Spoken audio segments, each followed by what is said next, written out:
4 girls went to work on a Friday night. None of them came home. And for 34 years, nobody paid for what happened inside that shop. Not the man who actually did it. Not even close.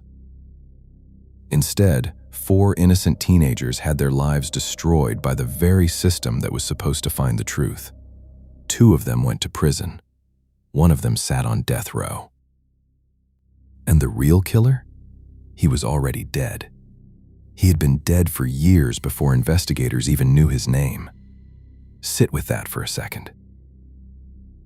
While families buried their daughters, while innocent men sat in prison cells, while an entire city lived in fear of a killer still walking free, he wasn't walking free at all. He was already in the ground. Gone since 1999. And the evidence that would eventually name him?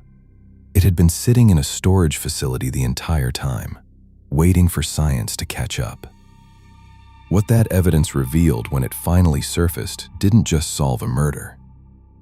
It exposed one of the most catastrophic failures in American criminal justice history. This is the yogurt shop murders. And it only just finished being told. Welcome to the Hidden Chapters, uncovering the truth behind every crime. December 6th, 1991, Austin, Texas. A busy North Austin shopping center. A frozen yogurt shop called I Can't Believe It's Yogurt. 4 teenage girls on the closing shift. Eliza Thomas, 17. Jennifer Harbison, 17. Her younger sister Sarah, 15. And Amy Ayers, 13, who had come in just to spend time with her friends. The shop was due to close at 11 p.m., but it never made it that far. When investigators arrived, the building was on fire. Inside, they found all 4 girls, gone. The fire, and the sprinklers that activated as the flames spread, destroyed or contaminated much of the physical evidence before it could be properly collected. What remained was fragmented, compromised, in some places simply gone. That single fact would haunt this investigation for the next 3 decades. Austin changed overnight. Parents pulled teenagers from late shifts. Shopping centers hired extra security. A dedicated task force was assembled. Thousands of tips poured in. Every lead went cold. For 8 years, the case sat there, unsolved, getting older. Then, in 1999, everything suddenly moved, and everything went catastrophically wrong. 8 years after the murders, the task force called back 4 young men who had been questioned and released immediately after the crime. Maurice Pierce, Robert Springsteen, Michael Scott, Forrest Wellborn, all teenagers at the time of the murders, 15, 16, 17 years old. No physical evidence had ever connected any of them to the scene, not in 1991, not now. But after long interrogation sessions in 1999, 2 of them, Springsteen and Scott, confessed. Here's what you need to know about those confessions. They didn't match the evidence. Key details were wrong. Inconsistencies stacked up immediately, and still, no physical evidence placed any of the 4 men inside that shop. Springsteen and Scott went to trial anyway, both convicted. Scott received life in prison. Springsteen received the death penalty. 2 men. No physical evidence. Their own words. Words both would later say were coerced, used against them. A grand jury declined to indict Wellborn. Charges against Pierce were dropped. But 2 men were going to prison for a crime they didn't commit. And the worst part? It was about to get even more complicated. If you enjoy in-depth true crime investigations, consider subscribing, because what happened next would completely unravel the case. While preparing to retry Springsteen and Scott after their successful appeals, prosecutors ordered DNA testing on evidence collected from the scene. They expected confirmation. They got demolition. A partial male DNA profile emerged from the evidence. It didn't match Springsteen. It didn't match Scott. It didn't match Pierce or Wellborn. It didn't match anyone connected to the case. Prosecutors were suddenly holding forced confessions from 2 convicted men and DNA from someone who wasn't either of them. The charges were dropped. Springsteen and Scott walked out of prison after 10 years inside. But here's what didn't happen. They weren't exonerated. Not officially. They were released into a legal gray zone, free, but not innocent in the eyes of the law. Meaning prosecutors could technically retry them at any point. That legal limbo would last for years, and while investigators tried to identify whose DNA they were actually holding, the real case sat frozen. Again. 2022, Detective Dan Jackson was assigned to the yogurt shop case. He didn't reframe the investigation around a new theory or a new suspect. He went back to the physical evidence itself. 2 specific decisions broke everything open. First, a .380 bullet casing recovered from a drain inside the shop was submitted to the National Integrated Ballistic Information Network, a federal database linking firearms to crimes across the country. Second, he requested the most advanced DNA testing available on existing evidence, technology that simply hadn't existed when the evidence was first collected 30 years earlier.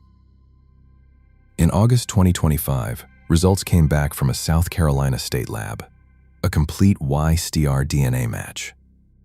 The profile pointed to one name: Robert Eugene Brashers. Robert Eugene Brashers was a serial criminal with a documented history of violence across multiple states. He had been linked to a sexual assault and murder in South Carolina in 1990, 1 year before the yogurt shop murders. He moved. He drifted. He left wreckage behind him and disappeared before anyone connected the pieces. In January 1999, the same year the task force was wrongfully arresting 4 innocent teenagers in Austin, Brashers died. He shot himself during a police standoff in Missouri. He was 40 years old. He took every answer with him. Almost. Because Amy Ayers, 13 years old, the youngest of the 4 girls, had fought back hard enough to leave something behind. The DNA recovered from her fingernails had survived 34 years. The fire, the water damage, the decades in storage, every wrong turn the investigation took. When the match was confirmed, investigators calculated the probability of the DNA belonging to someone other than Brashers, 2.5 million to 1. Here's the thing that reframes this entire case. Brashers left evidence behind from the very first night. The problem was never finding it. The problem was that the technology to fully read it didn't exist yet. For years, that DNA profile was incomplete, partially readable, enough to eliminate the 4 wrongfully convicted men, but not enough to identify who it actually belonged to. The FBI at one point conclusively excluded a sample they'd been tracking. That was the greatest disappointment, one investigator said. We really thought we had it. Science wasn't hiding the answer. Science just wasn't ready yet. And in the gap between what the evidence contained and what investigators could extract from it, 4 innocent people were arrested, prosecuted, convicted, imprisoned, and had years of their lives taken from them. Not by the killer. By the system. The killer was already dead. The system kept going without him. Austin police held a press conference. They named Robert Eugene Brashers as the suspect in the yogurt shop murders. Case closed, they said. Austin's mayor stood at that podium and said what the city had been waiting 3 decades to hear. This day has been a long time coming. We can finally express a deep sigh, a release that comes from knowing. But for 4 men, nothing was closed yet. In December 2025, the DA's office filed a motion to begin formal exoneration proceedings for all 4 men. On February 19, 2026, A judge made it official. Springsteen, Scott, Pierce, Wellborn, formally declared innocent, legally, on the record, done. And in May 2026, the city of Austin agreed to pay $35 million, split among the four of them. $35 million for stolen years, stolen reputations, stolen futures. The mother of Jennifer and Sarah Harbison, two of the girls killed that night, spoke after the exoneration. We never wanted anyone to go to jail for something they didn't do. Vengeance was never it. It was always the truth. Eliza Thomas, Jennifer Harbison, Sarah Harbison, Amy Ayers. They deserved justice from day one. It took evidence sitting in storage waiting for science to catch up. And it took a 13-year-old girl who fought back hard enough to leave the truth behind her. Not a confession, not a tip, not a witness who finally came forward. A girl who refused to go quietly. And the science that was finally ready to listen. Brashers will never stand in a courtroom. He'll never face those families. He died before anyone knew his name. But the four men who lost decades of their lives to this case are free. Formally, legally, completely. And the four girls who never made it home from a Friday shift finally have an answer attached to their names. It took 34 years, but the truth survived. It always does.